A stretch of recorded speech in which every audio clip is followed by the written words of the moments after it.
একটার পর একটা আম ছাড়াই আর খাই। খেয়ে যাই আমের পর আম সারা দিন।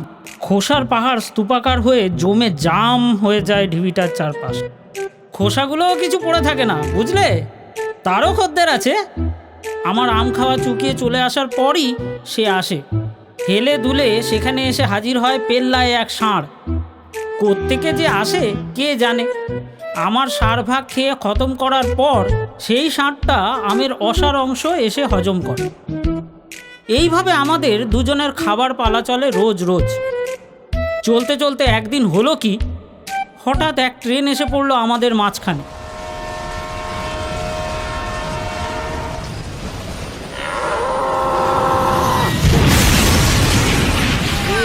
এই বাবা, ষাঁড় কাটা পড়েছে। ষাঁড় ষাঁড়।